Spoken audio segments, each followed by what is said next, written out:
Hi everyone, my name is Tom Pepper. I lead the LinkedIn advertising business across EMEA and LATAM. So I sat down with Benjamin Braun, the CMO of Samsung across Europe. We dug into topics like leadership and marketing and how customer experience is changing over time with technological changes. And of course, we discussed how face-to-face interaction is the future of our industry. And I'm here today in LinkedIn's Customer Experience Centre, brand new in London. It's a place which can spark ideas, foster collaboration, and bring people together. And here's the thing, we have the data to show that it's critically important to have that in-person interaction. You just cannot translate that to that on-screen experience. We know it builds creativity and can build trust, and it drives results, particularly in marketing.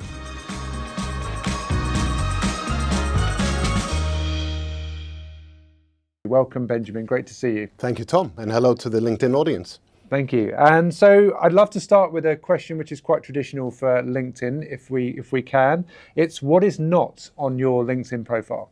So that's a very good question. I take a lot of photos at home, but also in the office. And the reason I do it, and one of the reasons I do it, is that when someone leaves the business, I like making a little souvenir book, a little photo book for them. So let's start the conversation in the topic which is really top of mind for everyone at the moment, that is AI. Can you help me and the audience understand, how are you using it in your daily life and what benefits are you seeing from the technology?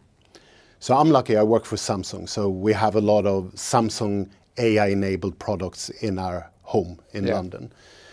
And what I think is magical with them is that they give me time back. We have a robotic vacuum cleaner that vacuum cleans and mops when we're not at home. It's called the Samsung JetBot. It's something that really saves you a lot of time. And so I can use that time for something that I need to do instead, like homework with the kids. Yeah. When it comes to work, it's slightly different. I get a lot of emails, I get a lot of reports that I need to read, and I'm somewhat time poor. Yeah. So I ask AI to help me summarize a lot of this. There was a very good LinkedIn report which talked about AI in the workplace, and it's, I think, 38 pages long or something. I used the Samsung AI to ask it to condense it down to a couple of bullet points and gave me 6-7 bullet points that I could then read. I work in a Korean company, and the translation between I'm Swedish or English and Korean really makes it easy to work with my colleagues. How's that changing the way you think about marketing at Samsung? So in the olden days, marketing was, and still to a degree, about coming up with one great line or a creative concept. But in order for us to be effective now, we want to personalize it as much as possible to the person who receives it. And that's possible with AI. In the olden days, you had to create all of those various different lines, the call to actions, the creative to go with it.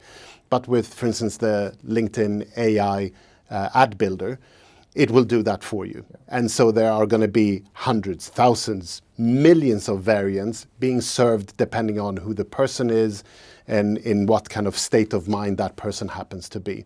My most successful marketing campaign to date isn't one where I spent millions in production.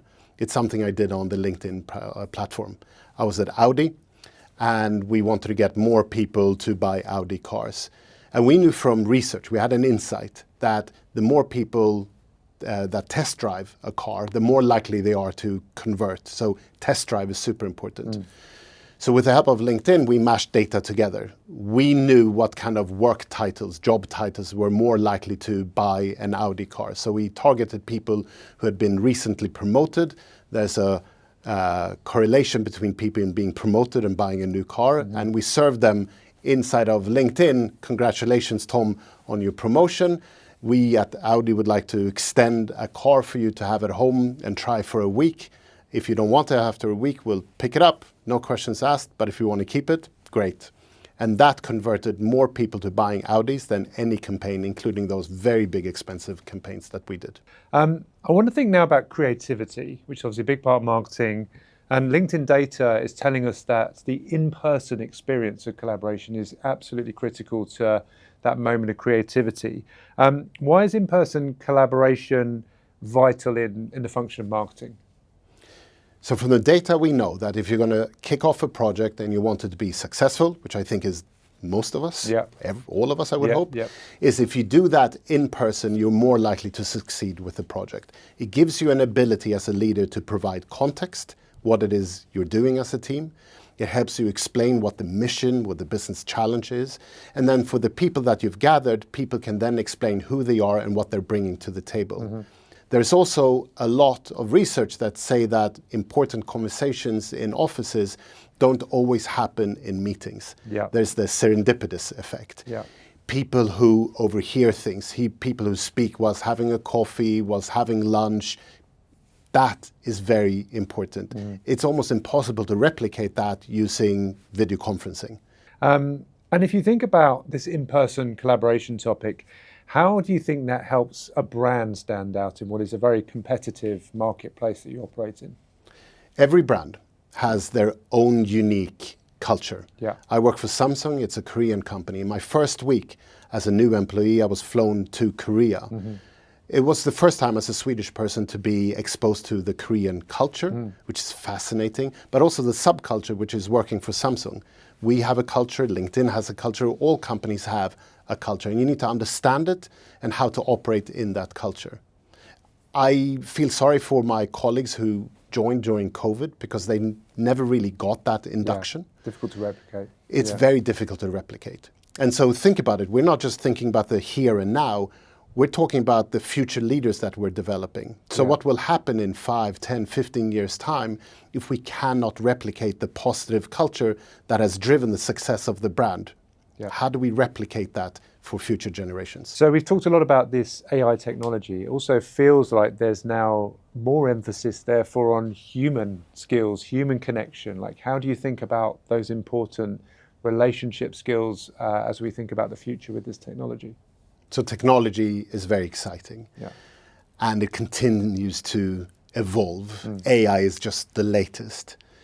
But if we take a step back for a second and we look at mankind, we know that in order for you to be successful at work or at home is that you need to have a really high EI. Yeah. So not AI is helpful, but you need EI, emotional intelligence. You need to be able to show empathy. You need to be able to understand other people, other people's cultures in order to succeed. And sometimes we forget about that. So if there's one thing that we need to stop and think about once in a while, which is how do we evolve our EI, our emotional intelligence? It's clear to see, and we can see the data on LinkedIn, that the skills required to do our jobs today are changing rapidly over time. How are you fostering a culture of innovation and agility within the teams at Samsung to be ready for this?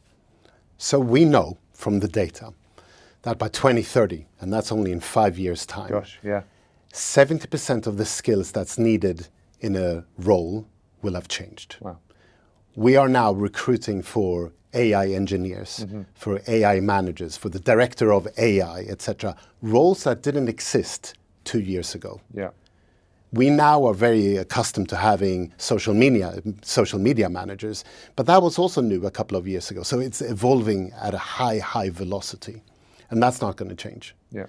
88% of C-suite leaders are now educating people in their teams about AI. As an employer, when I now look for people to bring onto my team, not only am I looking for their education and their previous work experience and that they're proficient in Microsoft Office and PowerPoint, Excel and Word, etc., we're now looking for people who can say they are good at using AI tools and they're good at AI prompts. That's new. Yeah. I also like the ability for us now to try things much faster. It gives us, as a brand, the opportunity to test things without investing a lot of time, a lot of resource, a lot of money into it. I sometimes refer to this as minimax, the minimum amount of input for the maximum amount of output. You're someone who uses LinkedIn as a platform a lot. You've been recognized as a top voice for the content you're sharing and investing time on there. Why do you think it's important for leaders to perhaps capture that opportunity, have that authentic voice and identity on a platform like LinkedIn? It's probably different for different people, Sure. But when I post, it's me. Yeah. I very often, most of the time, film it myself on my Samsung phone. Yeah. I edit it by myself in the back of an Uber on my phone. I do it also on airplane journeys, etc.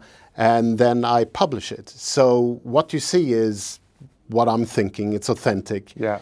And I find it very impactful. What I also find interesting is the comments that you get or the perspectives, or have you thought about this? Or here's another idea. So the LinkedIn community comes together and they can think way better than I can think and give me really great ideas that I can then employ at work. I love that. And could you perhaps share one of your most creative videos that you've published? I was in Gangnam in Seoul in Korea. Gangnam is a really cool, hip neighborhood in Seoul, Oppa Gangnam Style, the song. I remember the song. And on my way to work, I filmed something which was about a piece of research that we had done that I wanted to share with the LinkedIn community for anyone, because it was research and everyone should be able to have access to it. I filmed it on my Samsung phone. I jumped in an Uber, I edited it in the back of the Uber, and before I walked into the Samsung campus, I pushed it live on LinkedIn. Wow. That day on the way home, I looked at it and it had over 500,000 views. Amazing. Yeah. Brilliant. And perhaps, you've got this, it's a great example of these in-the-moment opportunities and kind of quickly posting.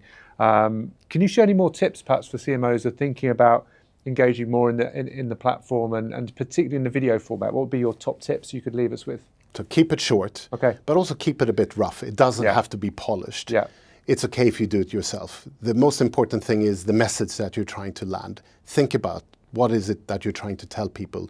Don't worry about any of the filming or all the fancy stuff.